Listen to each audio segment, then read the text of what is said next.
Good evening. Yeah, that's what I'm talking about. More, more, more, more, more, more.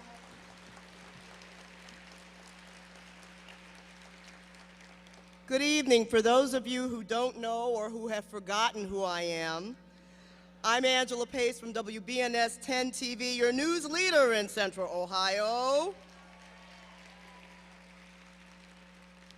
And I am so honored to be here with you tonight for Columbus Housing Partnership's 2007 Bringing People Home celebration. Now, before I do anything else, two quick housekeeping notes. First of all, how about a round of applause for our piano man, Otis Davenport? Otis?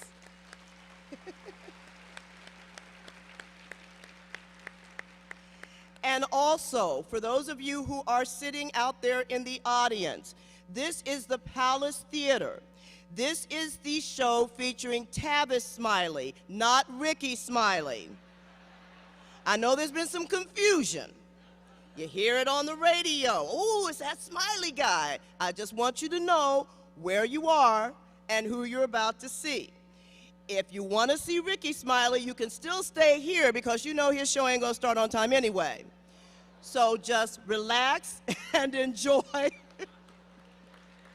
And don't tell him I said that. Just relax and enjoy and help us celebrate the 20th anniversary of Columbus Housing Partnership's accomplishments and its commitment to affordable housing for all people here in Columbus. Tonight we are going to celebrate all those accomplishments and honor those people who have helped to make CHP successful. And we are delighted to see so many people. I was watching all you guys come in, y'all dressed up, y'all look good. So we're so glad to have so many people here to join in this celebration. At this time, we've got to do this because it's an election year. We're going to take some time to recognize all the elected officials, government officials who are in the House. I don't know if we want house lights on this or if we just want y'all to yell out here when I call out your name. Oh, there you go, house lights. Yeah, of course you want house lights. First, on Columbus City Council, we have Herschel Craig. Where's Herschel? I thought I saw him earlier. Herschel Craig over there. Priscilla Tyson, where's Priscilla? Priscilla Tyson's in the house, right over there. Charlita Tavares, where's Charlita? There's Charlita. Charlita and I were in a fashion show last night. We'll have to talk about that later. She was fly, too, had on all this red. The mayor of Urban Crest, Marilyn West. Where's the mayor of Marlin West, I'm sorry, and you brought all of Urban Crest with you too, right? All 27 people of Urban Crest are in the house tonight. All right, Urban Crest, rock it.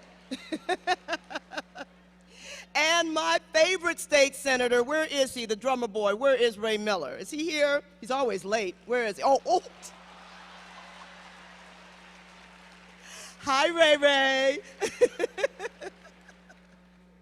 But we are so glad to have all of you here. And I think I missed somebody. Ed Leonard, the county treasurer. Is Ed Leonard here?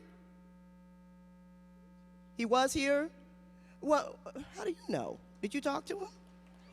I mean, I know you're the mayor and all that, but you don't know everything. Was he here?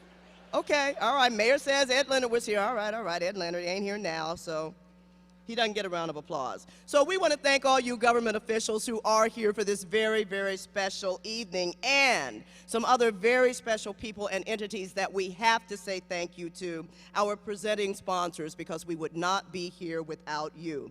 Alliance Data, Cardinal Health, Casto, JP Morgan Chase, Limited Brands, Ohio Capital Corporation for Housing, and Rockford Homes. Those are all our presenting sponsors.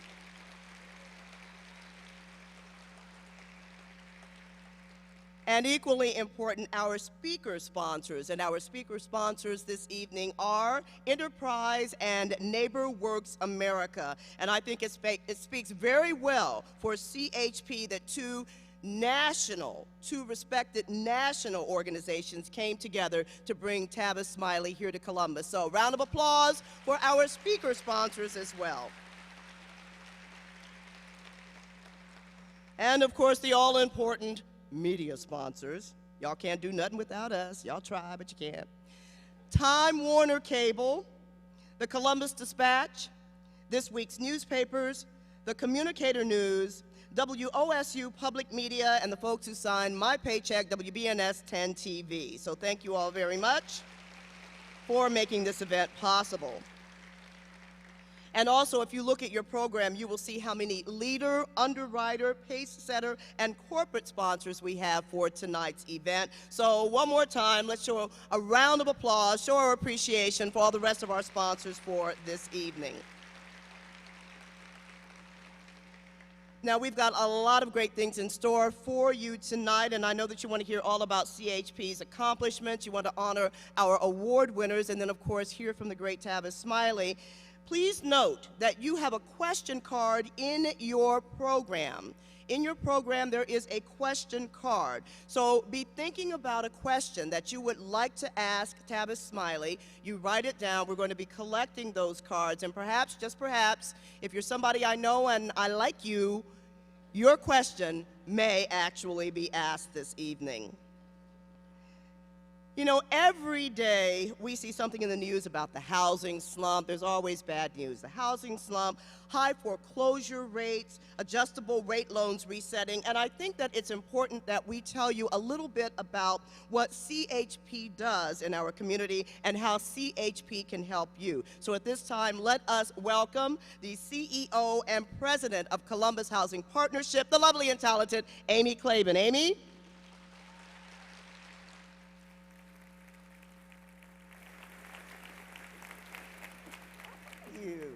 How are you doing? Good. How are you? Very nice. Thank you so much for having me. Thank you. We get to sit in the comfortable chairs now.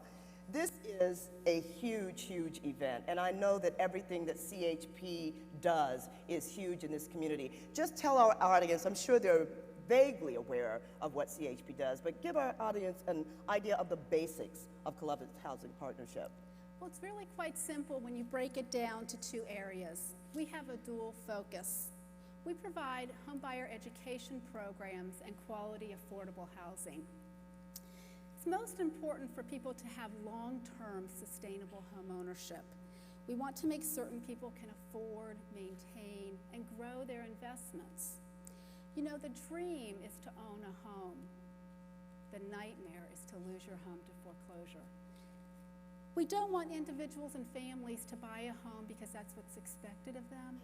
We want people to be prepared, and we want them to know about the home buying process so that they can achieve their dream and the long-term wealth building that home ownership affords. Our home ownership classes prepare people for success for their lives, for their entire lives.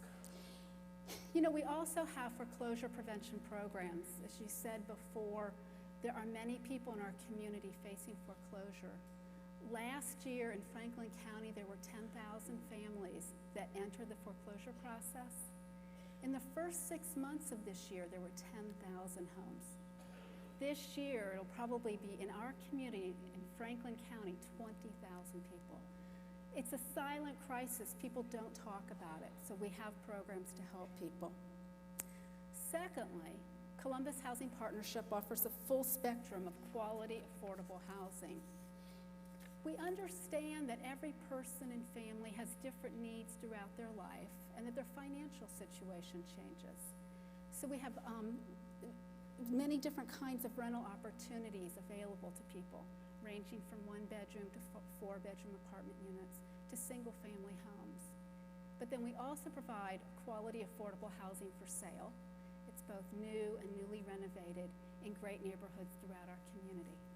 Now, you talked about some of these home ownership, these home buying seminars, classes. Are those available to anybody? They are. They're free. They're open to the public. Anybody can attend, and there's no specific requirements. Even people who've owned a home before have come to us, to our classes, and told us how much they've learned, that they wish they had gone through our class before. So everybody can attend. I've had my house for 17 years, and I am still going through buyer's remorse. So I wish that I had known about your classes then. We'll sign you up. Okay, I need it. Believe me, I need it. Now, we always see all these ads offering the same kinds of or similar programs that CHP seems to be offering, but what sets your program apart? What makes it different? Great question. There's a number of things, and first and foremost, our counselors are experts. They've gone through training, they know what they're talking about, and they do not have any financial gain from the clients that we serve. So their best interests, they're looking out for our clients, not for themselves. We also have helped people to understand the credit issues. We work with people to clear their credit. We have other programs to teach people how to repair their homes so that they can become and remain successful homeowners. We have down payment assistance available. And most importantly, classes are scheduled at nights and on weekends to meet the busy schedules of the people that come to our program. Now, I recently saw photos of some of the homes that you have for sale, and they are gorgeous, absolutely gorgeous. Thank you. So tell us a little bit about the homes and where they are. We have houses for sale in the King Lincoln neighborhood, which is east of downtown, along 21st Street on East Long Street. We have houses for sale in a project that we call North Abroad, and these are both new homes, newly renovated houses, and some are green, so there's a lot of available there. We also have condominiums available downtown. It's a project called Rich Street Walk, and we've already sold 9 of these condominiums. If people are interested, better call us. In South Linden, we have homes. We just started a new development. It's called Crossing at Joyce. These are all new. We have a model that's open, and we already have a number of houses in contract. And then in partnership with the City of Columbus's Home Again initiative, we are purchasing homes throughout the community, renovating them, and then they'll be for sale. We will first market these houses to teachers, firefighters, police officers, and veterans, and then they'll be available to the general public. So these are great buys, and they're available throughout the community. People can learn more by looking at our website because the houses that are available changes frequently. Well, now, the houses look beautiful. How expensive are they? I'm a poor, single working girl. Can I afford one of these houses? Yes, I said single. Can I afford one of these houses? You sure can. You know, the houses start at $70,000, so they truly are affordable. Many are available at $130,000, so the prices do range. And for people who get a fixed rate mortgage, which is important, so they can avoid the nightmare of foreclosure, get a fixed rate loan, the rents or the mortgage payments will be similar to rent, so they will be affordable. Now, I know that CHP is a nonprofit organization. What does that mean for the City of Columbus and the people who live here? What it means is that we have a volunteer board of directors, and our board members are here tonight, and thank you very much for all of your support. The community supports us, so we do a lot of fundraising, like tonight. Again, thank you. And it's the fundraising that allows us to provide our classes for free. So there's no gimmicks. When you come to our classes, it really, truly is free, and that's different than what other organizations do. We partner with more than 50 other nonprofits throughout the community. And by working with the other nonprofit organizations, we can link our clients and the people who live with us to services that are available to enhance people's lives. It's not just about housing, it's about really affecting people's lives. And so sometimes there's other needs that people have, and we link people to those services. We have almost 2,000 rental units. And for our residents, there's 6,000 people that sleep in our homes every night. Many of our residents also have available to them computer labs, out-of-school programs, food programs, lots of different kinds of programs to enhance their lives. So you're talking about quality of life here, not just a roof over the head. Then. That's right. You've given us a lot of really good information here, Amy. Is there anything else that you'd like to share before I kick you off the stage? I would, thank you. I just want to tell you a little bit about me. After 3.5 years of college, I went home and I told my parents I was going to drop out of school. My parents, of course, were not happy about this decision, and I felt I just didn't want to waste my time in school. So my father talked with me and said, you know, you really need to complete your education because it'll open doors to your future. So with my parents' help, I did go back to school and eventually went to law school. And here I am today, which I couldn't be doing without having the education. Well, this morning, Tavis Smiley and I and Mayor Coleman spent time with Governor Strickland and 20 high school and college students talking about the importance of education. So it all comes back around. We talked to these kids about their future and what it means to them to take education seriously. The issues of education and housing are linked. When people live in safe, affordable housing, their children will more likely graduate from school. They'll live in safer neighborhoods. They'll be less mobile, and that's important not just to them, but to the community. And by owning a home, it is wealth building, and it helps people one day pay for the college education for their children. So all of these issues are connected. We are very excited that this is Columbus Housing Partnership's 20th anniversary. CHP's opened doors to tens of thousands of people over the last 20 years. And this year, over 10,000 people will come to us and take advantage of our services, all programs geared to economic prosperity. CHP's core mission connects to the issues that Tavis Smiley talks about in the covenant. So what we do every day is what he talks about. But today, as I said, we're facing many challenges. Foreclosure affects everyone. It's not just low income, it's middle income, it's high income, it's neighborhoods throughout the community. And when people leave their homes, those homes oftentimes end up boarded up, and that affects the neighborhood. So we have to get upset about this. We have to deal with this issue. And it's not just Columbus Housing Partnership, it's the community. CHP is here to serve the needs of everybody in this community. We're a one-stop shop for housing needs, and it's important that we all step up our efforts to provide education, programs, and resources to improve people's lives. So there's 3 things we'd like to ask of people here tonight. First, if you can tell your friends, your family, your co-workers about our programs, and help them take that step to calling us and helping them achieve their dream of home ownership and success for their life, whatever that means. Second, we hope that you join us. We are a nonprofit. You'll hear more about that later. And get on our mailing list so you can hear about other ways you can help.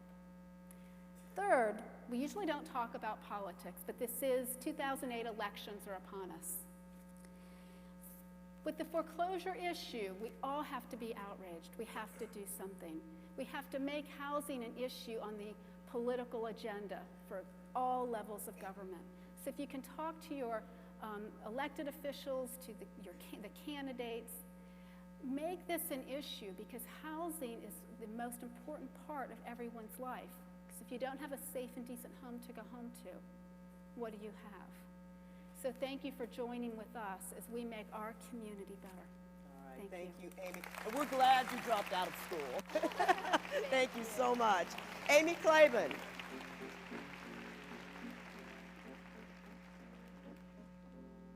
Well, Amy gave us a lot of really good information there. And with us tonight is Christian Rose Anderson.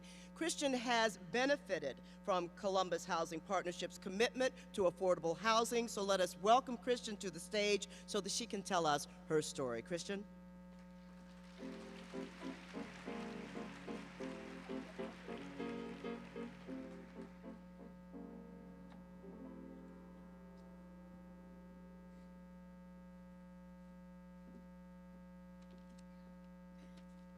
Good evening, everyone. About this time 2 years ago, I started to get really discouraged, thinking I never have my home and I never realized my dream of being a homeowner. All I knew is that I could take these homeowner classes and I can get a realtor and I can look up listings constantly, trying my best to find that perfect home for me and my son. One thing that was very important to me was that my mother raised her family in a beautiful home, and so I wanted to provide that same privilege. I remember finding a house that wasn't so great. It was really small, and I thought, it needs work, but I'll settle. Okay, whatever, I'll put an offer in. And at that time, it was really discouraging to think, oh, I have to settle, and this is a major purchase for me and a major accomplishment for me. Nevertheless, I think it was really literally the next morning that I got a call from CHP, and they started to tell me about their homes at North of Broad. I thought, what are you talking about? My first house? I can't build a new house as my first house, and I'm a single mother, and it's not possible. But nevertheless, I said, okay, I'll go see what they're talking about. I went into their model home on 21st Street, and I can tell you, I fell in love. I knew I was home. I knew that I never felt that way in any other house I went to visit.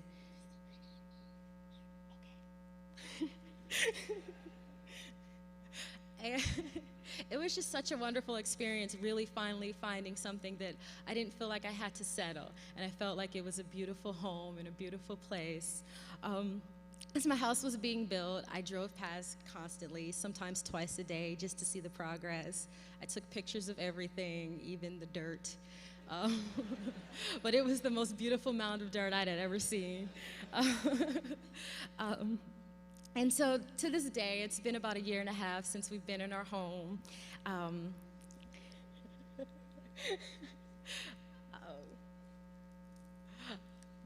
It's been a wonderful accomplishment. I sat and had dinner with some of my friends and some of her college friends, and we were just talking. We were actually in DC, and I was saying, oh, I wonder, we were talking about the cost of living, and I'm like, I can't even imagine what my house would cost in DC. And they stopped and they're like, you have a house? And I'm like, yeah. And they're like, a house? And I'm like, a house. And they acknowledged that I was an official adult. I was honored. But at that moment, that sense of accomplishment was the best feeling ever, to have that compliment from my peers. And I knew that I was proud of what I did, but to have others tell me that you did something really amazing. And I don't think I would have been able to realize that accomplishment without the help of CHP. It was because of CHP that I was able to be it's crazy. I was able to take the classes and get knowledgeable about how to actually purchase a home and how to actually manage my personal finances. It's because of CHP that I was actually able to build my first home, as opposed to settling for something that I really didn't want.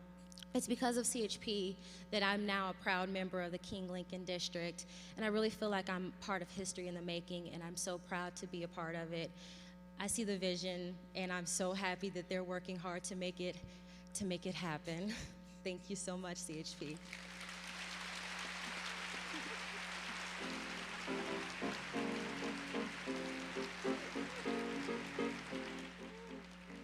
He had his own show going on out here. One of these days, he'll be mayor of Columbus.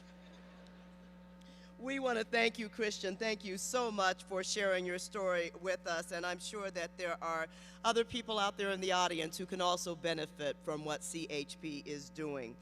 In 1997, CHP created the Bringing People Home Award to honor individuals, corporations, and organizations that advocate for affordable housing, have made affordable housing a priority, and encourage others to care about the long-term development of affordable housing. Now, their support of CHP's mission, which states that a decent, livable, and affordable home is the cornerstone of family life and a healthy community, unanimously made this year's honorees perfect to receive this meaningful award. CHP sees the Bringing People Home Award as a sincere recognition of people and organizations who are making huge contributions to our society. And today's honorees are making significant contributions. Columbus City Council member Charlita Tavares and Chairman of the Robert Wiley Company, Bob Weiler, and my boyfriend will make tonight's awards presentations. Let's bring them out.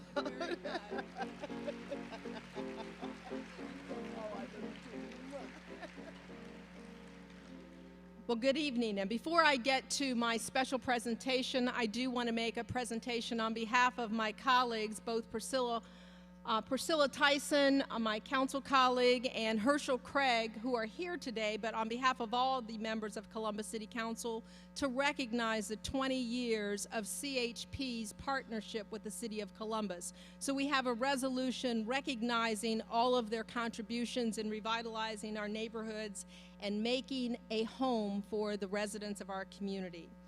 But now I have the pleasure of sharing our first Bringing People Home Award, and it's being presented to the Columbus Board of Realtors. Many years ago, the Columbus Board of Realtors, in cooperation with the City of Columbus, was asked to lead a group focused on affordable housing. The Board of Realtors group in Columbus was led then by Don Kelly, Irvin Schottenstein, and Max Holzer. They were able to gain the attention of other community leaders. Jim Roos, founder of Enterprise, told the group to raise $500,000 and he would help them form a group in Columbus. They went to work and raised that money from the Board of Realtors, from personal donations of the board members, the Columbus Foundation, and the City of Columbus. 20 years ago, Realtors were the leadership of CHP. A plan was instituted where the outgoing president of the Board of Realtors was the president of the CHP board. CHP board presidents were able to involve other community leadership in this effort through their personal contacts. As CHP built its own reputation, the leadership from the Board of Realtors was a little less involved, just a little. However, they continued to provide incredible leadership and support. Early leaders of Columbus Housing Partnership were Max Holzer, Irving Schottenstein, Don Kelly, Sandy Simpson, and Bob Weiler. We thank them for their support. The Columbus Board of Realtors support has a significant impact on the number of hard-working families CHP is able to assist with quality, affordable housing. CHP is proud to call the Columbus Board of Realtors a partner and a strong partner. Accepting the award for the Columbus Board of Realtors is the president, Brad Bennett. Brad, if you would join me.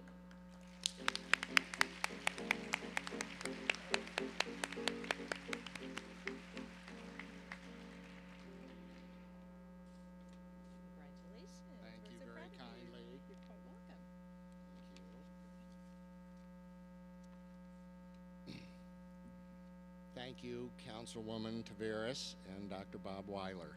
We certainly appreciate it. The Columbus Board of Realtors is very honored to be recognized for our work in helping the affordable housing through CHP. A special thanks needs to be given to our Realtor catalysts, as were mentioned, that founded this effort. Our past presidents, Sandy Simpson, Don Kelly, Dr. Bob Weiler and his wife, Missy, and Max Holzer. Not only locally, but nationally, our realtors devote lots of time and money in developing housing alternatives. We feel it is our job to help develop housing for all types of affordability and all types of needs. Our relationship with CHP has flourished, and its successes have far exceeded our expectations. We want to thank CHP for being such a wonderful, wonderful partner in these efforts. And a thank you goes out also to several realtors that devote undying time to this cause. Barbara Locke, Steve Whitman, Larry Metzger, Skip Weiler, Carol Pregon. They're wonderful, and thank you for all your efforts. And we are very honored to be recognized this evening. Thank you so much.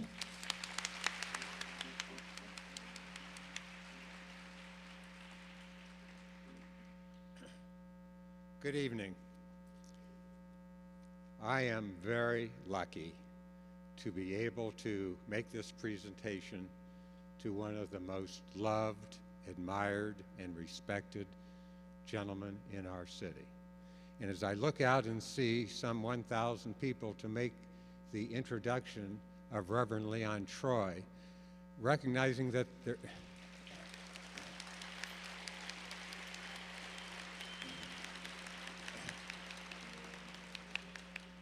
knowing that if there are 5 people here who do not know Reverend Troy, then you probably are coming in from another continent. Reverend Troy has been a leader, a spiritual leader, a public official, a friend to so many, and trying to think of what is appropriate to say, I'm reminded of words of another important person who some of you may remember, those of you who've been around 15, 20 years, John Galbraith. John Galbraith was a builder of cities, including much of Columbus's skyline, owned Kentucky Derby winner, Derby winner, Pittsburgh Pirates when they won the World Series. And one of his favorite lines was, "It's nice to be important, but it's more important to be nice." In Reverend Troy, you have one of the nicest people you will ever know.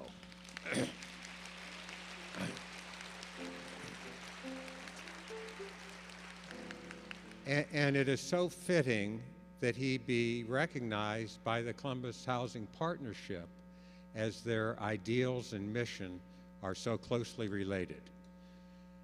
Reverend Troy has spent his lifetime helping the disadvantaged, the working poor, the young who need assistance, and the elderly as well. And he's created his House of Troy, which will be his legacy. And as you saw earlier, the Northrop Broad and the King Lincoln District, he's been an advisor to us in both projects.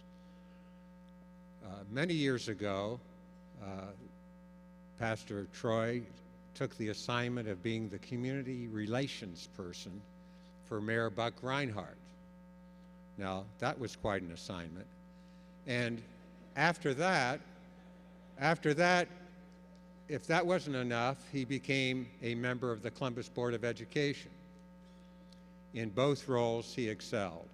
But more important than that, as important as he is in our community, and as a person who has touched so many lives in this room, and so many lives who can say to you, Reverend Troy, I am a better person because of you.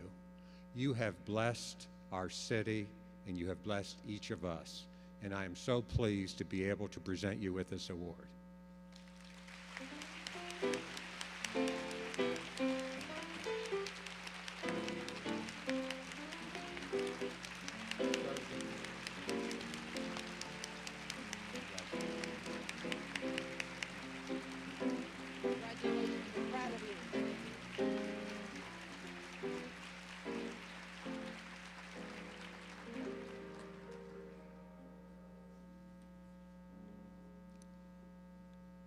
Thank you for being so kind to a seasoned citizen. A number of years ago, I was blessed to be appointed the first Afro-American to the chaplaincy of the Columbus and Fire Department.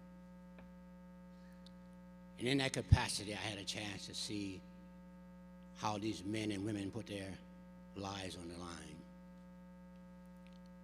When there was a fire and our home was destroyed, our house rather was destroyed, and a few days later, a lady who was empathetic with the family said to one of the sons, "You have my prayers.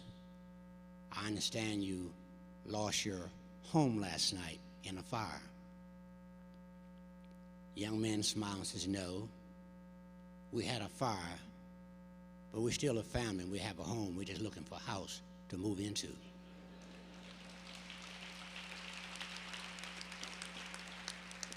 CHP and realtors and all of you here specialize in building houses. But those of us who are on this side have the responsibility to help raise up generations that can live in those houses and turn them into homes. So much of my life have been spent trying to do that. A number of years ago, the clergy community came together in the great Sandusky, Ohio, and down by your favorite Cedar Point, we put up 350 houses down there called Sunnyside Acres. The great track star Carl Hubbard was a representative for HUD.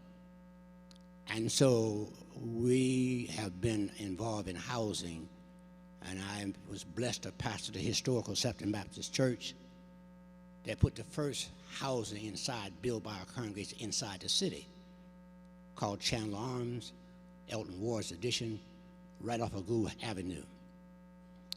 And I could go on the New Salem side in Renaissance Village, built by New Salem, et cetera, and so forth. So I have been in a housing, but that's my sideline. My love is building people. And I said to the House of Troy, you have to leave a sense of legacy. And there are many persons who are part of that legacy here tonight. And I want to charge you to understand that we live in a world where we still, Mike, as mayor of this city, who grew up with my sons in the great city of Toledo, Ohio, and now he's mayor of a city. It's nice, travesty, to live long enough where your children can tell you what to do. So I've learned to shift myself in neutral and move in whatever way they give me directions. But because we're here tonight, I want to challenge you to become a depository for making other people feel good and worthwhile in life. When some of the persons who met with the governor today came home and I got a feedback from all the dynamic things that's taking place, let me tell you, all the sons are not walking with their pants down.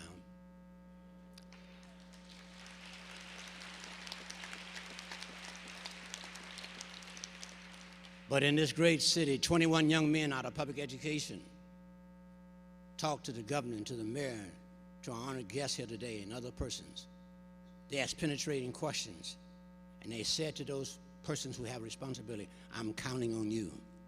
I'm betting my life on this generation. And all of us could do our little part.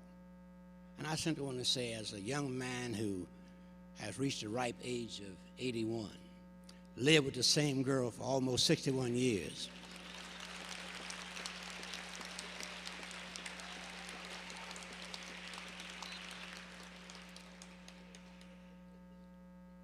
it takes money to build a house, but it takes love and maintenance to maintain it.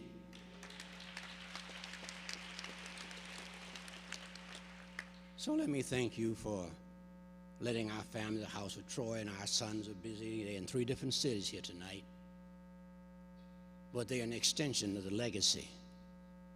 We're going toward our sunsets, but look at the sunrises all over this place. Don't rent the devil any space in your mind. We got a girl, Amy, connected to your organizations. You may call her Ma, but we call her Big Mama. She can get things done.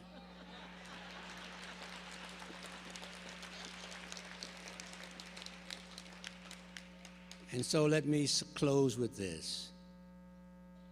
When I leave this earth, I don't even want to talk about me, but I want to see the mayor, superintendent of schools, engineers, doctors, and lawyers. And they're going to dare dream the impossible dream and reach for the unconquerable star. If this nation can put a man in space and drop him in inches back on the earth, we ought to be able to teach boys and girls how to conjugate a verb and jump over a fence and learn how to live and walk together.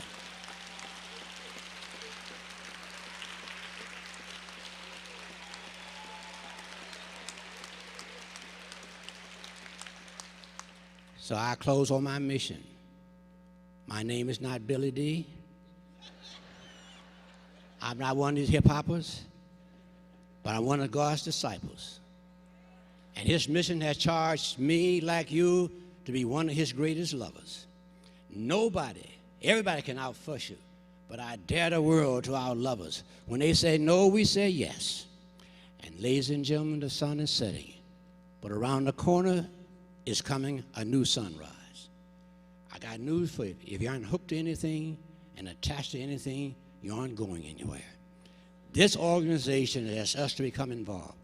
I saw these AmeriCorps workers involving. Even though we are getting a little older, all things take courage. You may trim our lamps, but our lights haven't gone out.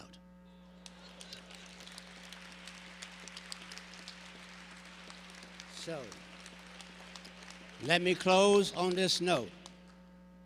Love is not what it says, it's what it does. And I have been a student of that school. And for 61 years, I have been trying to discover what it takes to maintain. Any man can catch a woman, but it takes a real man to keep her.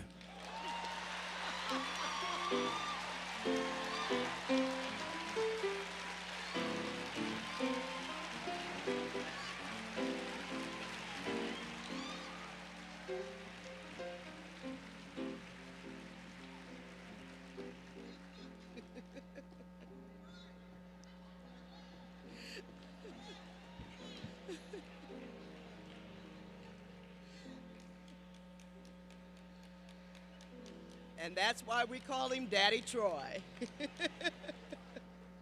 Congratulations to the Columbus Board of Realtors and to Reverend Troy for everything that you have done to help people to feel encouraged. We thank you so much, and didn't know that we were going to have church up in here on Friday night. We will stop short of passing the offering plate, but we do hope that at least you were filled with the Spirit. At this time, we do want to recognize some people who make the work at Columbus Housing Partnership happen every day, and we're going to need some house lights because we want these people to stand and remain standing so that we can thank them properly. We'll do this quickly. First of all, the dedicated staff at Columbus Housing Partnership, wherever you are. All righty. See, they're all back in the back there. The generous volunteer board members of CHP, your volunteer board members, and the partners, there you are. And the partners, any organization, corporation, or individual who works with and helps CHP to achieve its mission. So we want all of you to stand for a round of applause for everything that you have done to help CHP.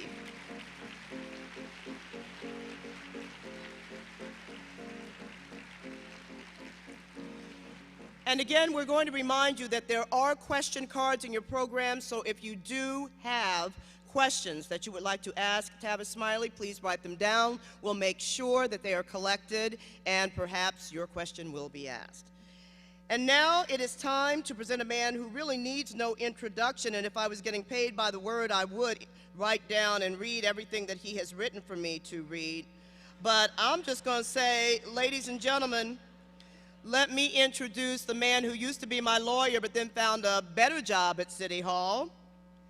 The man who just seems to just keep getting better looking with every election, the cutest mayor in the city of Columbus, Mayor Michael B. Coleman.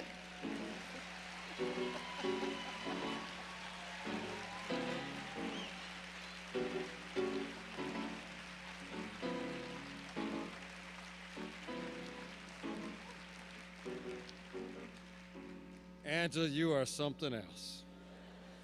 You know, that's why we love you, because you never change. You're down to earth. You're real people. We love you dearly.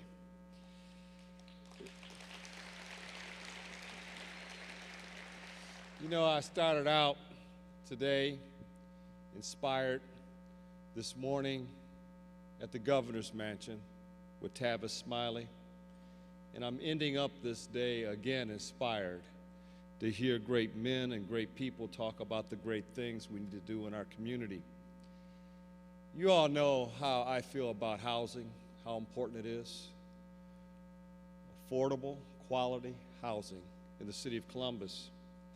It helps build families, helps build neighborhoods, helps stabilize lives, and helps us grow as a community. And we're doing that in our city, thanks to Columbus Housing Partnership, 20 years. I've been around long enough to remember when it was started, 20 years ago, and here it is today, having constructed and been a part of housing units and homes and apartments, some 4,000. And they've done a great job in giving people hope and opportunity in our city, and they're receiving national recognition as a result.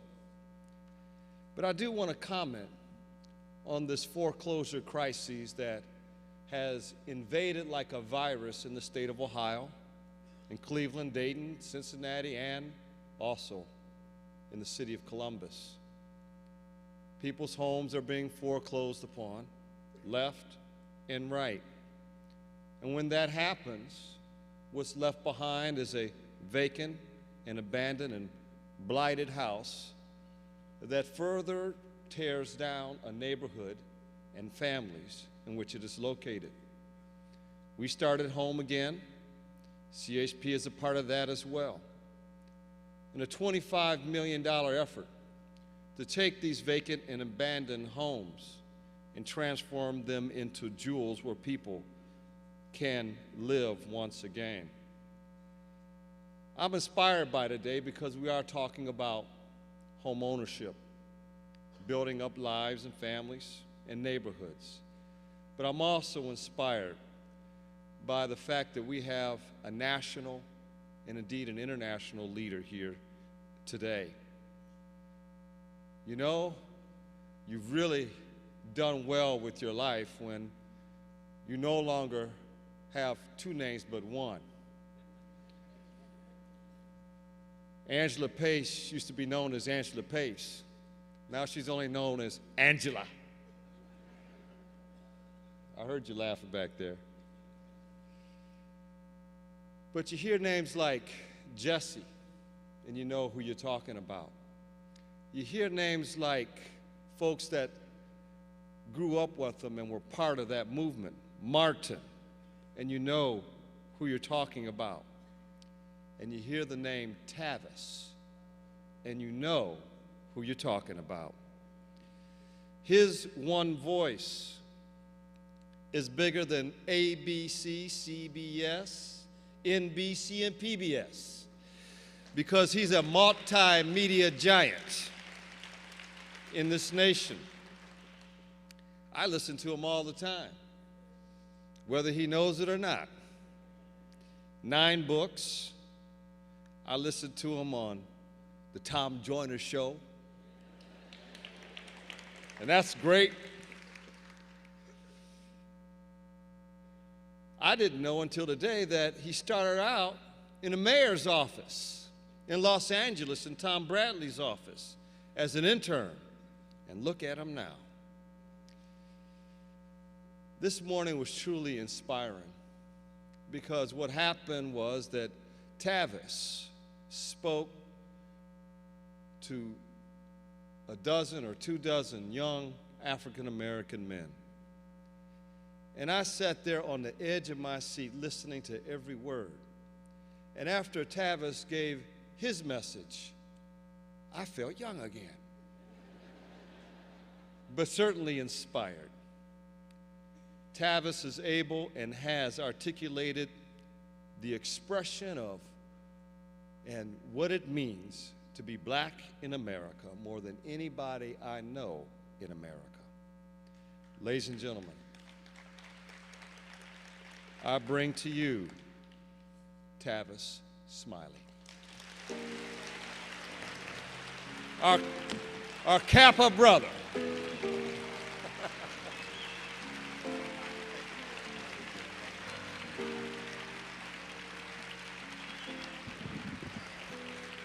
Y'all better sit down. I ain't said nothing yet. You might want that back in 30 minutes. Who knows? Let me commence by thanking the fine mayor of this city, for a very kind introduction. That may very well, Mayor, be the second nicest introduction I've ever received. And I only say second nicest because I was in St. Louis the other day and the person to introduce me didn't show up and I did it myself.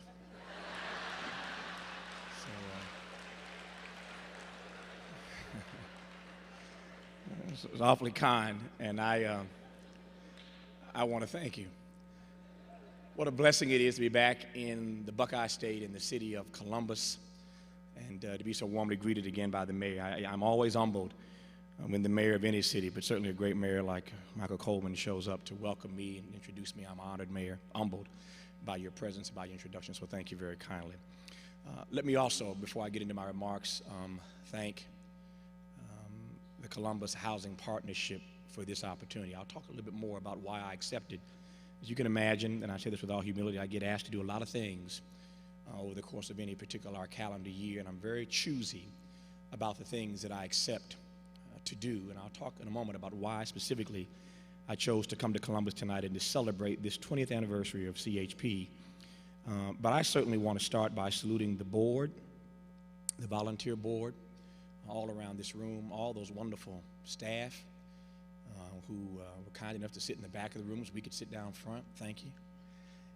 Although you deserve to be down front and on stage to be celebrated for the work that you are doing and so many of you have done for these 2 decades now. But I certainly want to recognize and thank Amy. As I listened to Amy talk to Angela, the one thing that she did not say is that while she is now the CEO of this organization, she's been there for 18 years. Now, they've been around for 20. Amy has been there 18, but most impressively, she started at CHP as a volunteer. Started as a volunteer. And is now the CEO of this organization. The church ought to say amen. That's what I call a journey. And I want to talk again about that. Amy really, given the journey that she's been on for these last 18 years, really kind of, as I sat listening to her talk to Angela, it really kind of gave me a sense of direction of how I wanted to go and what I thought I might share tonight that might make some sense to those of us in this room. But I want to just start by then thanking Amy for her work, for her leadership, and for the invitation to be with you on this evening. I obviously want to add my congratulations to Mr. Bennett and all the good people at the Columbus Board of Realtors. Congratulations, sir, on your well-deserved award tonight, and I, of course, pray that you all will continue, as I know you will, to the fine work that you are doing. And to my new good friend who I met earlier today, Daddy Troy, I kind of felt set up once he got up here. I've been bamboozled, hoodwinked, run amok, and led astray. We could have all just said amen and went home. I think I could catch Ricky Smiley if I left.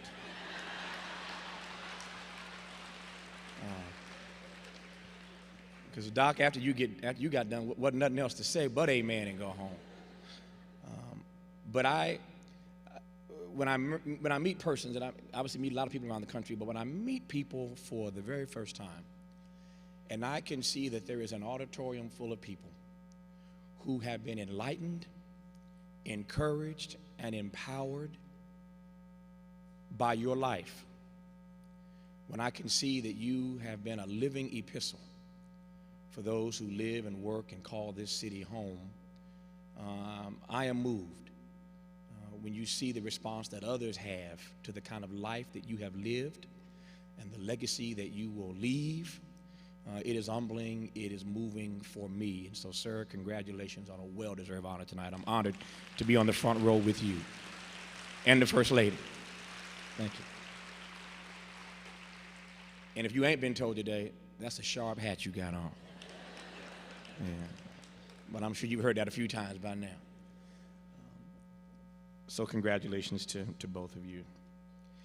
As I sat, again, taking in this program, I thought of the words of the late, great Benjamin Elijah Mays, who was the president of Morehouse when Dr. King was a student there and taught Dr. King much of what he knew, one of the earliest influences on this great orator, this great leader, this visionary, this iconic figure, Martin Luther King Jr., the first persons to really impact his life beyond his father, of course, and those at Ebenezer, was a guy named Benjamin E. Mays, who met Martin King when he was a 15-year-old freshman at Morehouse in Atlanta. One of Reverend Troy's sons, Eric, is at Morehouse. I saw Eric earlier today and caught a plane to Morehouse, where he went to school. This weekend's Morehouse's homecoming, and so one of the Troy boys that he spoke of earlier is at Morehouse tonight and this weekend. And Benjamin Mays once wrote, "I have only but a minute, only 60 seconds in it. Forced upon me, can't refuse it. Didn't seek it, didn't choose it. But it's up to me to use it. I must suffer if I lose it, give account if I abuse it. Just a tiny little minute, but all of eternity is wrapped up in it."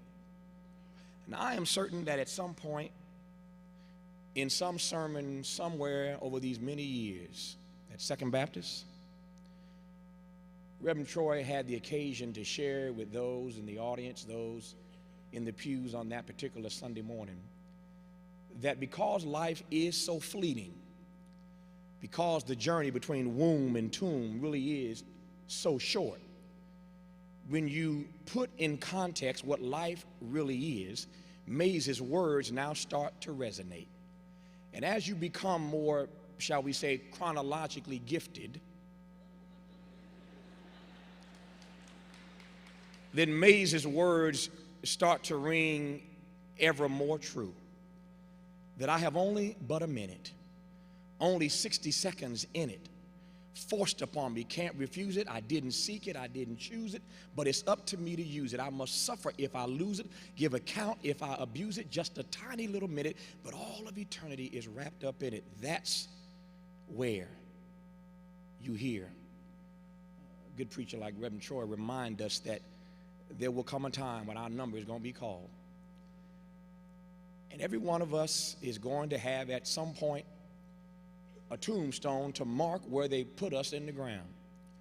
And on that tombstone is some very important information, starting with your name, the day that you were born, and the day that you transitioned. And yet, the most important thing on that tombstone that marks where they put your body in the ground is not the day you were born, not even the day you transitioned, but that little dash in the middle. Because what that dash represents is how you spent the minute that you had. How did you spend your minute? And therein, I think, lies the jumping off point for what I really want to share in the 20 minutes or so that I have with you tonight.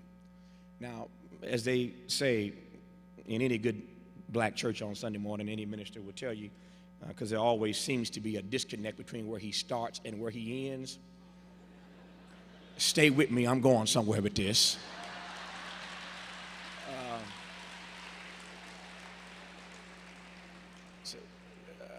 I know we're here to celebrate 20 years of Columbus Housing Partnership, 20 years of CHP, and I suspect right now you are asking yourself, Tavis, what in the heck does that have to do with 20 years of helping people to find quality, affordable housing in Columbus? Stay with me. I'm going to connect this thing up right quick, if I can.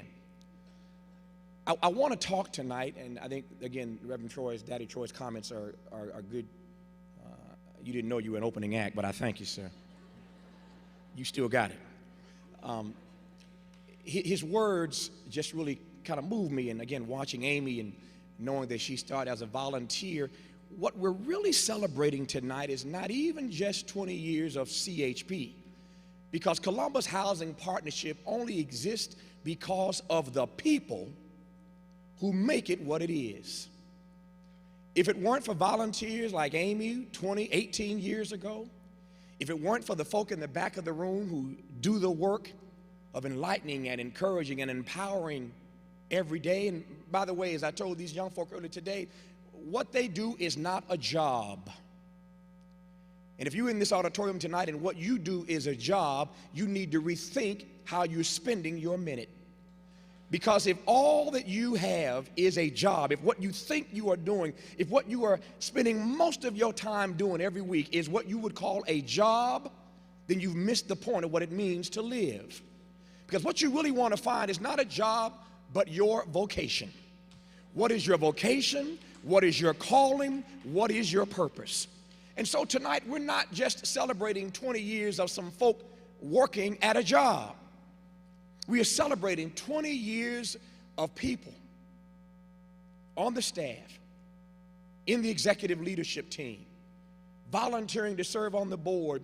We're celebrating 20 years of people who have tapped into their vocation, their calling, and their purpose, which has ultimately helped make Columbus a better place to live and work and play. But 20 years of people finding a way to do their part to make Columbus a city as good as its promise. I said earlier today in this little reception that we had that as I get older, the more I become convinced that we all want the same thing in America. Whether we are black or white or rich or poor or urban or suburban, educated or illiterate, Republican or Democrat, black or white, male or female, it matters not. We all want the same thing, and that is to live in a nation that is as good as its promise. That's all we want. Nobody's asking for any more. Nobody ought to settle for any less. But to live in a nation as good as its promise. To live in a state as good as its promise. To live in a city, mayor, that is as good as its promise. That's all that anybody's asking for. Just to live in a place called America that will one day be as good as its promise. And anybody in this room who needs to be disabused of the notion that this is a nation as good as its promise, see me outside afterwards. I don't think anybody in this room believes that we yet live in a nation, in a state, or a city that is as good yet as its promise. So that means then that there is work to do. It means that these 20 years that CHP has put in, there's a good track record, good starting point. But there is still so much work to be done, as the mayor spoke so eloquently, and as did Amy, about the challenges now that we are facing in the housing market in Columbus and the state of Ohio being hit harder than most other states in the country. The time now is to rededicate ourselves, to recommit ourselves to the work of doing everything we can to help folk who are trying to get a hold of their piece of the American dream. There's something wrong in America when black and brown folk are still 3 or 4 times more likely to be denied a home loan. Something is wrong. Just more evidence that we do not yet live in a nation that is as good as its promise. Now, if you accept with me if you accept from me at least, that we all want the same thing, to live in a nation, to live in a state, a Buckeye state, to live in a place like Columbus that is as good as its promise, that means that we each have a role and a responsibility to make that happen. And that's why I say that what you do is a job, and I'm not talking now just about CHP, I'm talking to everybody. Everybody up in here. That's a black thing, ain't it? We always up in something. Up in the barber shop, up in the beauty salon, up in the church house, up in college, up in folk business. We always up in. But for everybody up in here tonight, there's a role that each of us has to play to do our part to make America a nation as good as its promise. How do we do that? How does that again connect with Columbus Housing Partnership? Stay with me, I'm going somewhere with this. I want us just for a moment to consider what it means to be Socratic. Socrates once wrote in Plato's Republic that the unexamined life is not worth living. The unexamined life is not worth living. The unexamined life not worth living. And I just happen to believe, and I find that when we have anniversaries like these, when we have the occasion, whatever it might be, whether it's CHP's 20th birthday, or whether it's your birthday, or whether it's your 61-year anniversary of being married to the same woman, I ain't mad at you. Whatever the anniversary, whatever the celebratory occasion is, when we stop, the thing about anniversaries is that it causes us to stop in time for just a moment and take stock of what has been, to be Socratic for just a moment, to examine the lives that we are living and the legacies that we are leaving. So this occasion tonight is not just a celebration of CHP, but for all of us in this room tonight, it becomes an occasion for us to take stock of what it means to be Socratic, whether or not we have the courage and the conviction and the commitment to examine our own lives and what it is that we are doing to help make America and Ohio and Columbus places as good as their promise. So Socrates then, his words are not just instructive, but also informative. The unexamined life is not worth living. And so many of us, for whatever reasons, are afraid to do that, to examine our own lives. Somebody once said that it takes more courage for you to examine your own soul than for a soldier to take to the battlefield. It takes more courage for us to be introspective and examine our own souls than it does for a soldier to take to the battlefield. So Socrates is right. The unexamined life, not worth living, but the examined life is hard. The examined life is painful. But anniversaries are occasions for us to do just that, to look back and see what it is that we have done, but to take stock of how much more there is to do. How many of us tonight willing then to be Socratic, to examine the lives that we are leading and the legacies that we are leaving? Now, let me put something on you that's going to mess you up for just a second. And it's deep and it's philosophical, so you know it's not my original. But it happens to come from the smartest Negro I have ever met, my dear friend, my abiding friend, my big brother, my mentor, my teacher, the Du Bois of our time, Dr. Cornel West. Dr. West says this. Hold on to your seat. Each of us, Daddy Troy, Dr. West says, is born between urine and feces.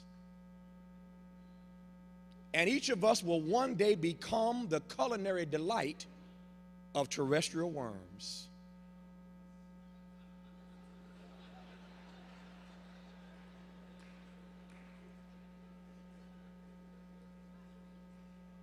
Just gonna let that hang for a second.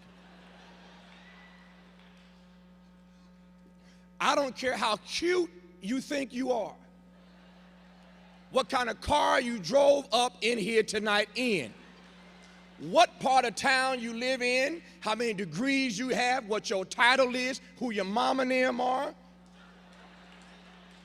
who you know, how many times you've been elected. You were born between urine and feces. And one day you will become the culinary delight of terrestrial worms. I don't know but one person who got out of here alive.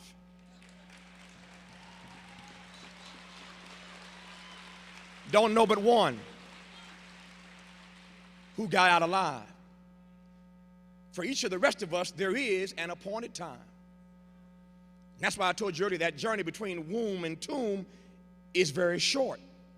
That's why Mays describes it as just having a minute. Our lives are like grass that grows up and eventually gets cut down. I want to just contextualize right quick what 20 years means. I know for Amy and for those who've been around for a while, it kind of goes like that. You look up, and again, for those of us who are getting more chronologically gifted, y'all know what I'm talking about. Church, say amen. You look up and the time just starts moving on you. You start asking yourself, where has all the time gone? Hard to imagine it's been 20 years of CHP being around, because the time starts moving on you. And you start to realize that the time that we have here is really so brief. So that Socrates, again, gives us something to think about. The unexamined life not worth living. Toni Morrison put it this way: what are you doing to deserve to be here? What are you doing to deserve to be here? I said to some folk the other day that since all of us are really nothing more than matter, I believe that each of us really is just a bundle of possibilities in the hands of an almighty God. That's all we are, just a bundle of possibilities in the hands of an almighty God. But since each of us, stay with me on this, since each of us is just matter, that's all. I know you're cute, but you just matter. Born the way I told you you were. Gonna end up like I told you you will. You just matter with your cute self, with your rich self, with your educated self. You just matter. Which means then, which means that if all you are is just matter, you could have been the wood on this stage. Since you're just matter, you could be the fiber optic in this microphone. Since you are just matter, you could have been the cloth in that carpet or in the seat that you're sitting in. You could have been the concrete in these walls, because all you are is just matter. But for all matter, there is an assignment. For everything that was created, there was and is a purpose. And that's why I told you earlier, it's not just about having a job, it's about finding your vocation, your calling, and your purpose, and trying to redeem the time that you have. Every one of us is going to put somebody in a position of trying to deliver a eulogy for us. Don't make it hard on them.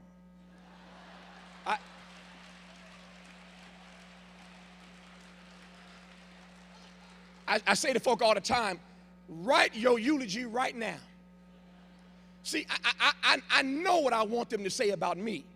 I'm not trying to go no time soon, but when that time comes, I already know what I want them to say about me. So I have already written my eulogy. Now I'm just trying to live it.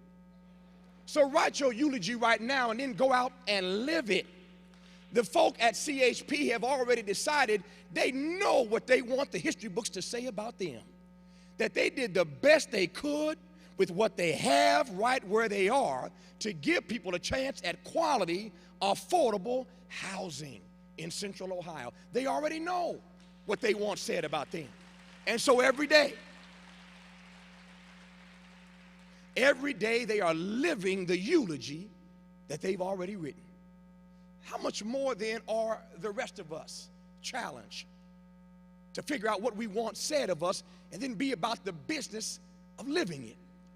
Whatever your vocation is, whatever your calling is, whatever your purpose is, Dr. King put it this way: you ought to do your work so well that the dead, the living, or the unborn even couldn't do it any better. Whatever your work is, do it so well the dead, the living, or the unborn couldn't do it any better. But you can't do that if you're not willing to be Socratic. You can't do that if you walk out of here tonight and think this was just about CHP and that somehow you are disconnected from it. No, no, no. This is an occasion for every one of us to stop and to consider what it is that we are doing to deserve our place here. In that regard, then, every one of us has the capacity, not just the capacity. I told these young men this morning with the mayor, I looked these young black men dead in the eye, and I said, first of all, before I say anything to the governor or anybody else, with all due respect, I'm dissing the governor. He's sitting right next to me, and I'm in his house.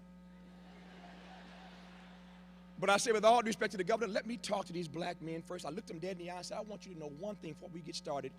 I love you, and there ain't nothing you can do about it. That's number one.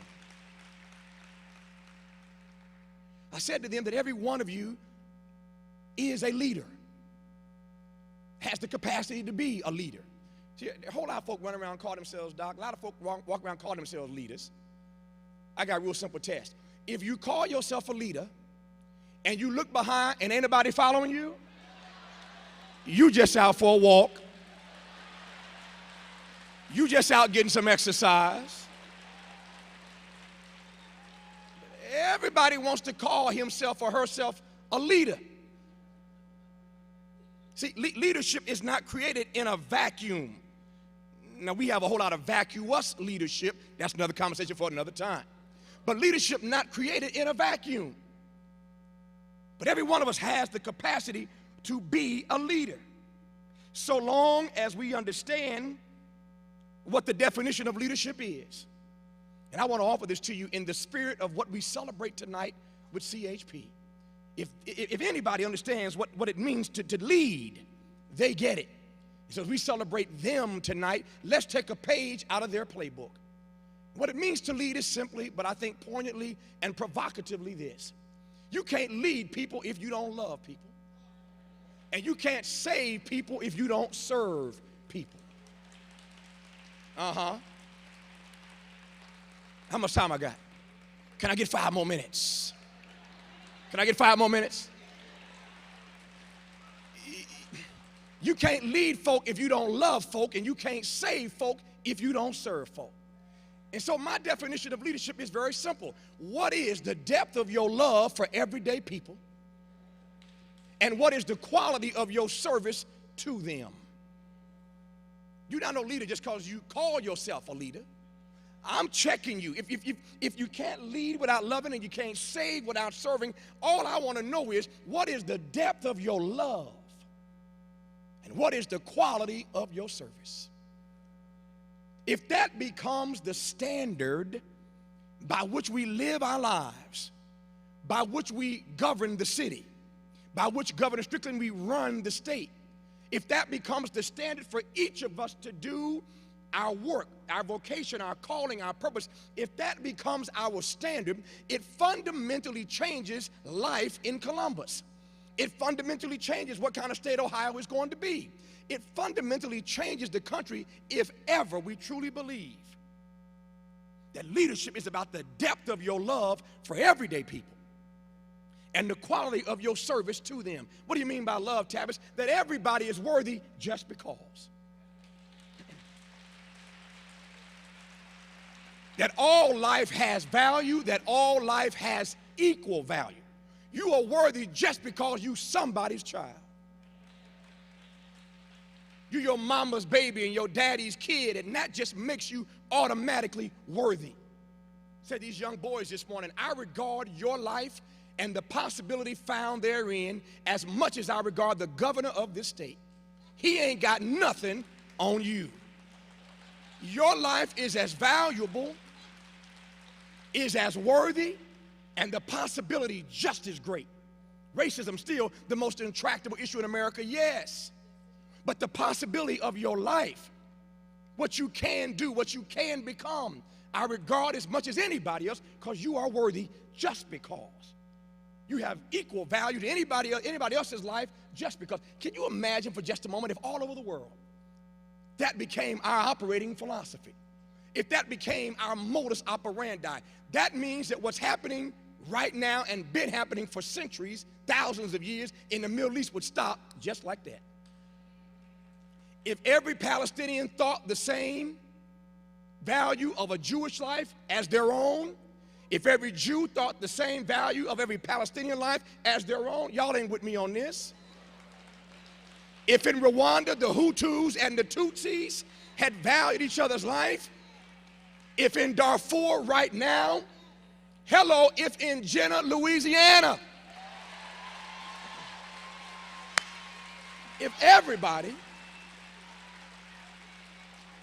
if our operating philosophy of leadership was, it's about the depth of your love and the quality of your service, it would fundamentally change our public policy. Because you know what? If everybody is worthy and every life has equal value, then everybody ought to have access to an equal high quality education. If everybody is worthy and everybody has value, then people ought not to have a minimum wage, but a living wage. If everybody is worthy and everybody has value, then folk ought to have a quality, affordable home. But you can't get to that unless you fundamentally change your definition of what it means to lead. So if you can't lead without loving and you can't save without serving, we wrestle tonight, we marinate tonight when we leave this place on what the depth of our love is for everyday people and what the quality of our service will be to them. It's about love and service. Love and service. Love and service. And so tonight, don't get it twisted. We're not just celebrating numbers. 4,000, good number. 10,000 folk this year, good number. $70,000 for a home, real good number. I'm moving to Columbus. But we're not just celebrating numbers. The sister who spoke earlier with her son, we're celebrating lives. We are celebrating real, living, breathing people. This is your America too. It's as much her America and your America and your America and your America. It's as much ours as it is anybody else's. You are just as entitled to your piece of the American dream as anybody else, unapologetically. But we can't get to that unless all of us in this room, unless CHP commits itself for another 20 years to loving folk more deeply and to serving them more richly. 2 points, and I'm going to take my seat. One, in the process of doing that, we got to keep our eye on the ball, keep our eye on the prize.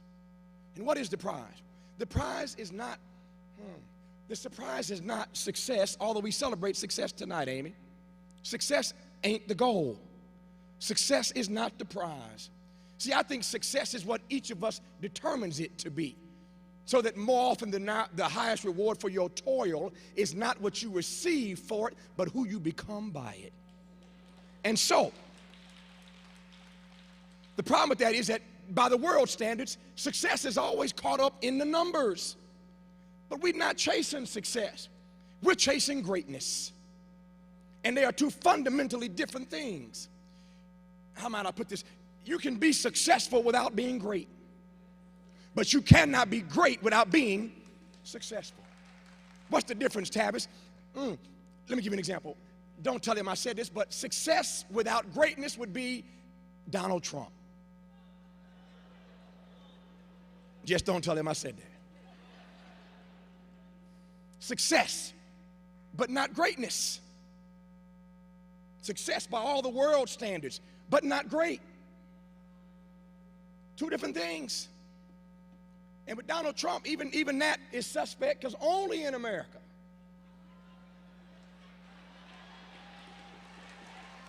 could you file bankruptcy 2-3 times and still end up with a TV show called The Apprentice. You telling somebody else how to get rich. I got news for you. You let your black behind file bankruptcy one time.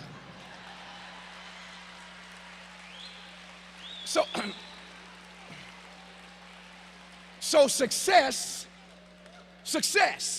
but not greatness. Two different things. So you can be successful without ever being great. Ain't nobody ever gonna regard Donald Trump as great. Successful, yes. Great, no. But greatness, now we can talk about something. See, CHP will never be written about. They will never be celebrated the way that Donald Trump is.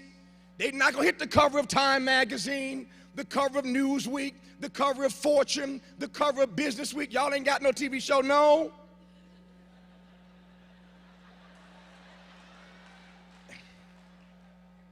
But that's why greatness, Dr. King put it this way, any of us can be great, and CHP has shown us this. Any of us can be great because any of us can serve. All it takes is a heart full of grace and a soul generated by love. Any of us can be great because any of us can serve. It just takes a heart full of grace, a soul generated by love, so that you can be great without ever being successful. You be successful, rather, without ever being great. Turn that around. Success without greatness, but never greatness without success. So the goal is not success. The goal is greatness. You find that, you find greatness, you will find success. So tonight, don't get it twisted again. We are here to celebrate greatness. 20 years of greatness, of loving folk and serving folk. That's what we celebrate tonight. So don't tell nobody you went and celebrated with CHP tonight at the Palace 20 years of success.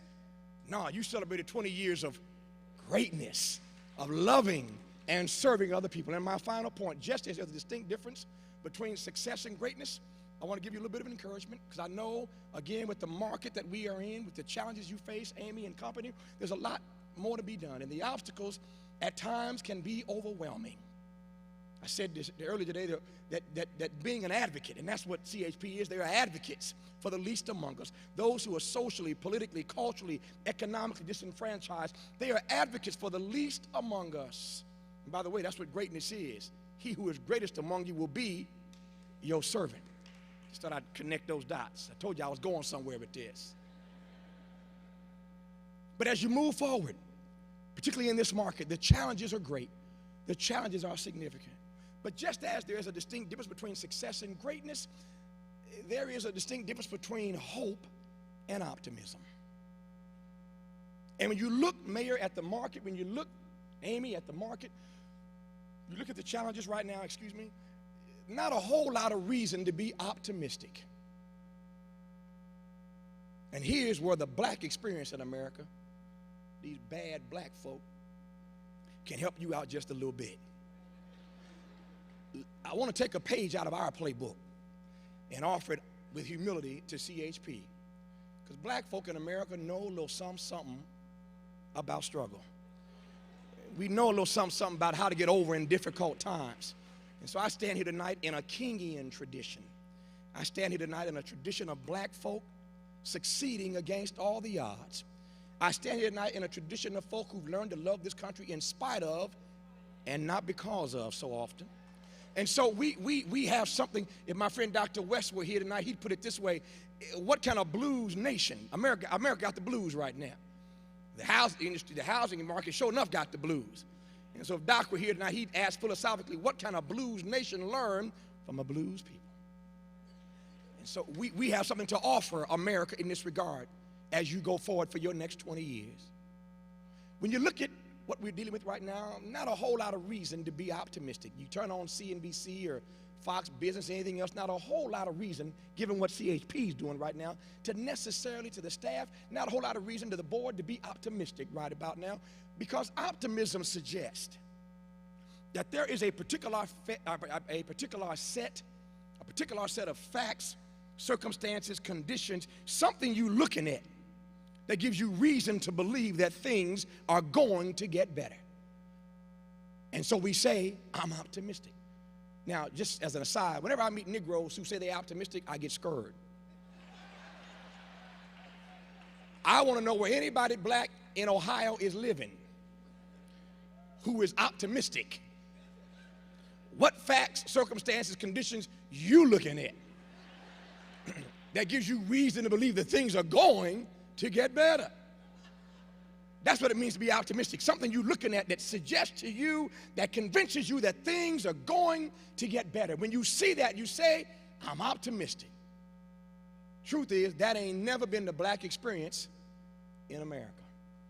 Never a time in our history where we could ever look at conditions, facts, circumstances, and convince ourselves in our right minds that things are going to get better. How can I put it to you? Harriet Tubman didn't go back 19 times because she was optimistic.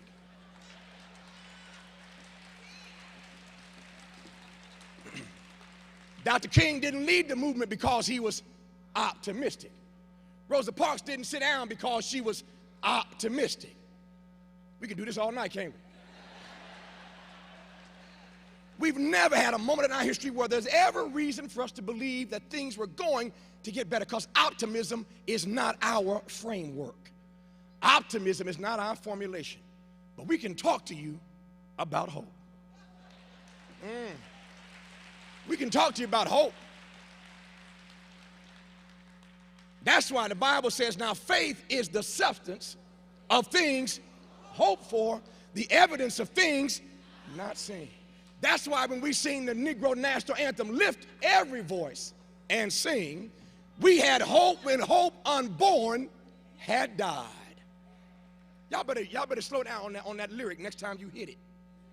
Do you know what it means to be a people so bad that when hope got to you, it was stillborn? When hope unborn had died, we had hope anyway. We know something about what it means to remain hopeful. So optimism is not our bailiwick. It's not our modus operandi, not our framework, not our formulation, but a hope. That's why hope springs eternal. If of all men we don't have hope, we are of most men miserable. Sometimes hope is all you have to hold on to. And the reason why the work that CHP, I'm closing, is so important 20 years later is because when these folk ain't got nothing else to hold on to, they grab a hold of some hope. You represent the hope of their dreams. Your work is the hope of their dreams. You represent their aspirations. You represent for them their hope for the American dream. So you don't have to have anything that suggests that you got to be optimistic. You hold on to hope because you are the proxy for so many people trying to take that first step toward home ownership. Cowardice asks, is it safe? Expediency asks, is it politic? Vanity asks, is it popular? But conscience asks, is it right? And every now and then we must take positions like CHP that are neither comfortable, safe, politic, or convenient, but we do it because our conscience tells us that is right. The tragedy of life does not lie in not reaching your goal. The tragedy lies in having no goal to reach. It's not a calamity to die with dreams unfulfilled. It is a calamity not to dream. It's not a disaster to not be able to capture your ideals, but it is a disaster to have no ideals to capture. It's not a disgrace to not be able to reach all the stars, but it is a disgrace to have no stars to reach for. Not failure, but low aim is sin. What gets most of us most of the time in trying to do what we do, even 20 years later, it's not that we fail, but that too often our aim over time is lowered. When we get knocked down in trying, we don't get back up. So it's not the failure, it's the low aim. It's the low aim. So 20 years, keep your aim high. It's not about success, it's about greatness. When you can't be optimistic, remain hopeful. I got to run catch a plane in a little while. I'm going to hear the announcement I always hear. You hear it all the time. They don't want to scare you, so they tell you, in the unlikely event of a sudden loss of air pressure, the oxygen mask will drop from the compartment above your head. Take the mask, put it on yourself first before you assist the person next to you. What's your point, Tabbas? For all of us in this room, we can't help nobody else unless we first help ourselves. And tonight is about rejuvenating our own batteries, re-energizing our own selves, recommitting our own selves to this notion of love and service so we can go out and help somebody else. In the final analysis, he who starts behind in the great race of life must forever remain behind or run faster than the folk out front. It's time for all of us to pick up the pace. Thank you for your attention. I appreciate it.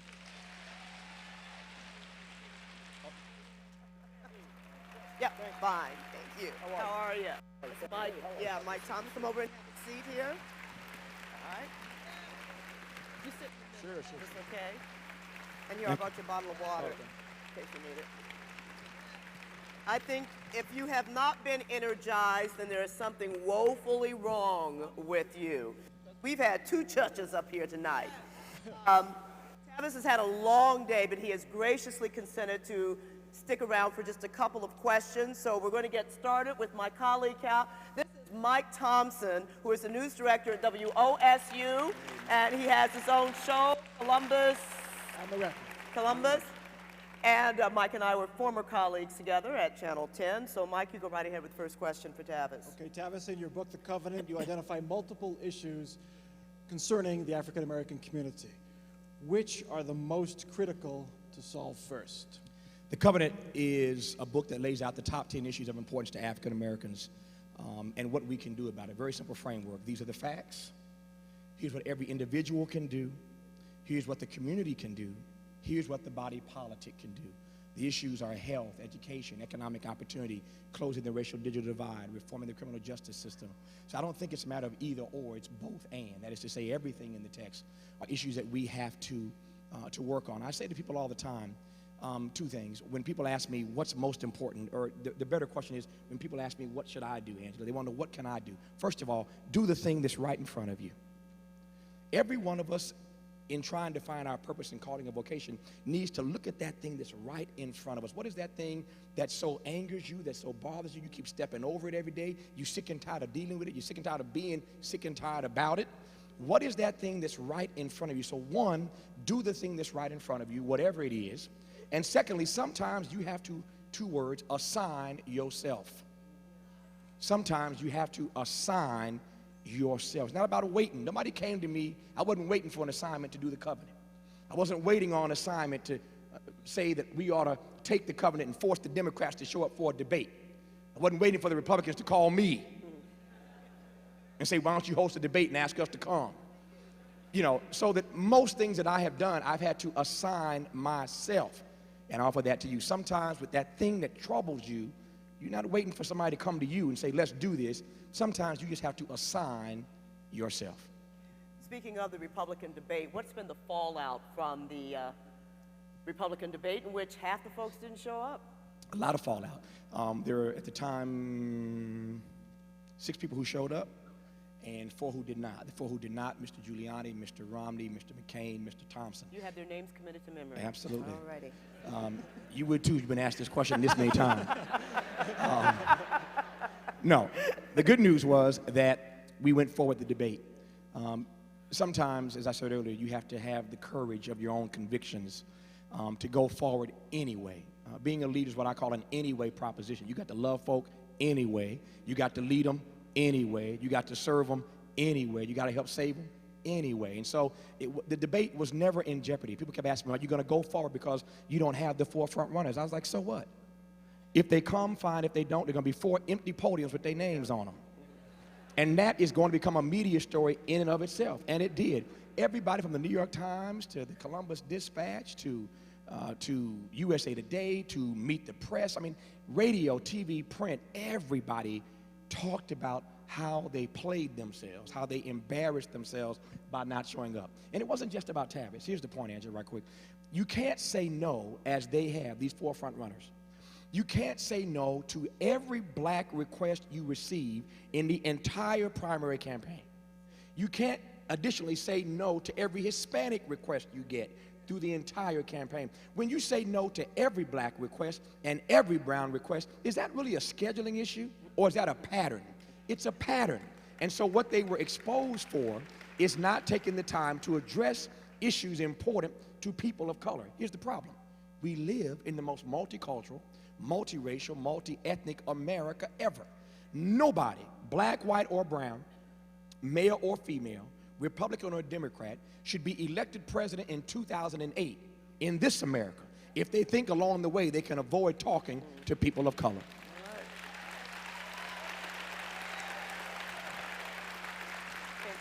One more question, Mike. All right, before we get to our next question, there's a statement, thank you, from Deborah P. I'm going back to school. Congratulations, Deborah. You go, girl. along those same lines, what would you say to my 16-year-old daughter, which would help her move from believing that things are most important? The simplest answer is this. People would rather two things.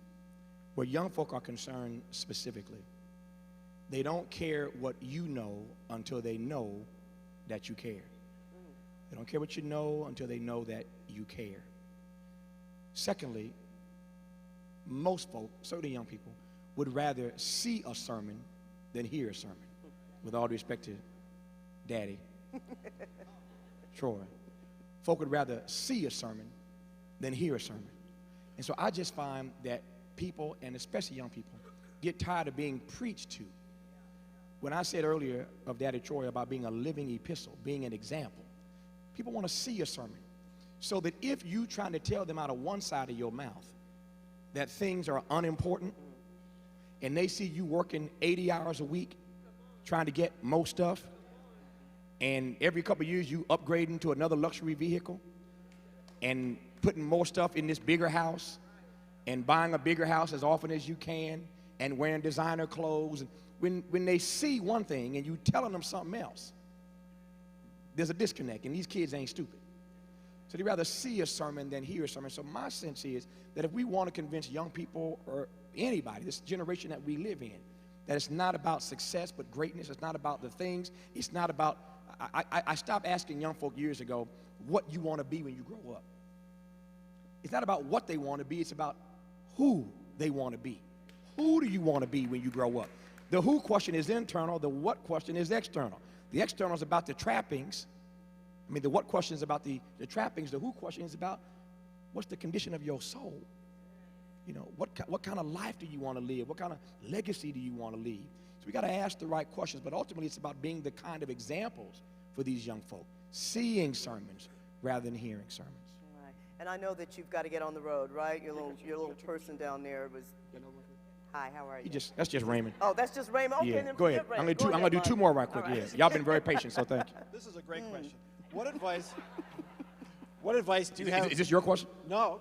Oh, Okay, that's why it was great. That's why I was asking. These are all from the audience. I'm burying the lead here. What advice do you have for young people who want to own their own home?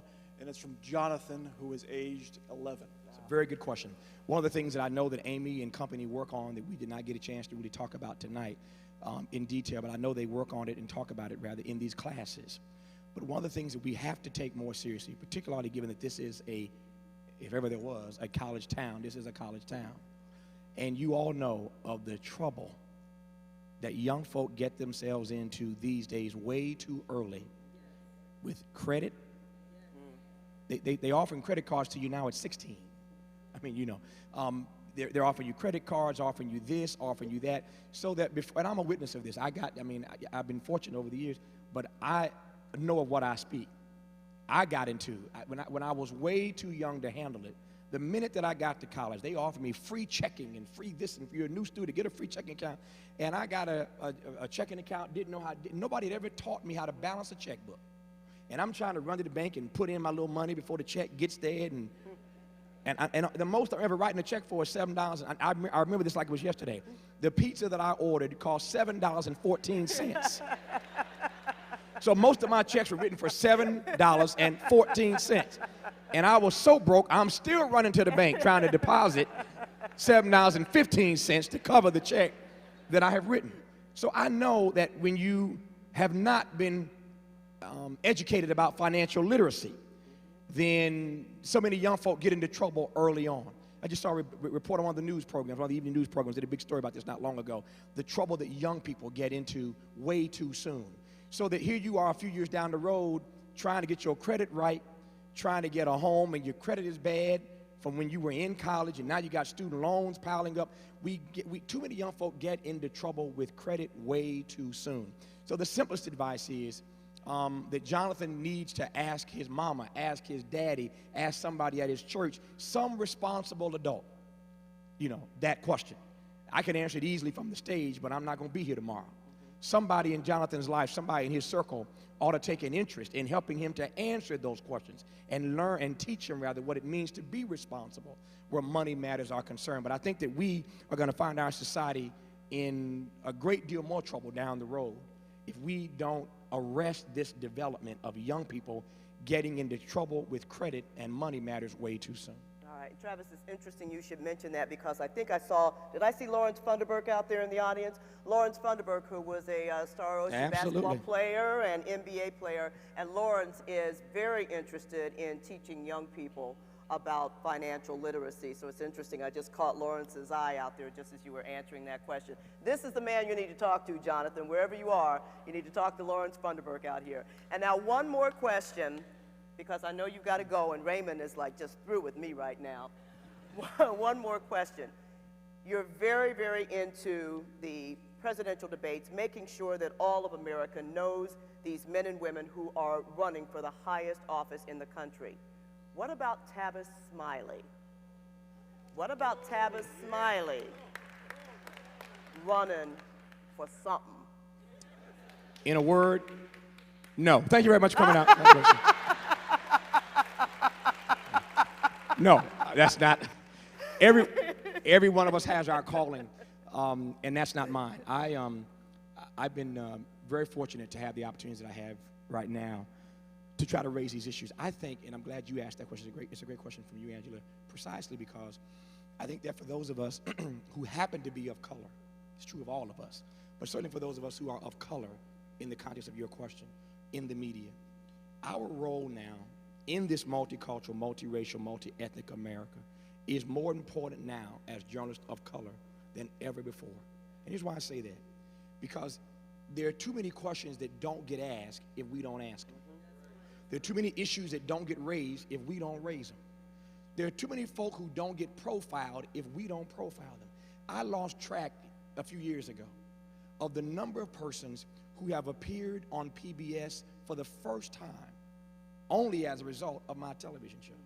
Because with all due respect to my colleagues, they're just not being invited to express themselves on the other shows that shall remain nameless.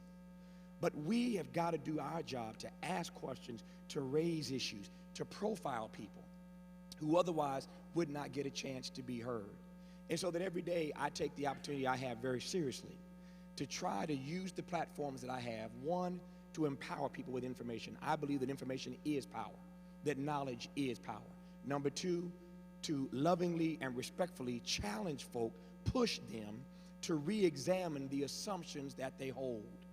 And thirdly, with humility, to help them expand their inventory of ideas. But I just happen to recognize, not that I'm better than anybody else, but that my experiences are different. My questions are different. My prism is different. My framework, my formulation is different. And so I know that when Barack Obama comes on my TV show last night, what I'm asking him ain't what Tim Russell is going to ask him. Because Tim ain't thinking about half of what I'm thinking about, because Tim don't live where I live. He don't know what I know. And I love Tim. But it's the conversation gets a different kind of treatment. And that's true for all of us. So I say that, a long way of saying this, that there are a lot of folk inside of the body politic, and I think that public service, when it's done right, is one of the most noble professions that there is. And I'm glad that there are folk like Mayor Coleman and others, and Barack and others, who are inside. But you can't win a national championship without having an inside. Ask LeBron. You can't win a national championship without having an inside. Well, you can, for that matter, ask Kobe. You can't win a national championship without a good inside game and an outside game. So you need some folk on the inside, but those of us on the outside have got to do our part as well. So the inside game is not mine. I'm going to keep shooting these three-pointers out here past the three-point line. All right. And you will always be a star of our team. Ladies and gentlemen, Tavis Smiley. Thank you very much. I appreciate you. Thank you so much. Thank you. Thank you so much for taking the time. And thank all of you for helping to celebrate CHP's 20th anniversary. Don't forget, there are envelopes inside your programs. Write a big fat check and help CHP to continue to do the work that it's doing in this community for 20 more years. Be blessed.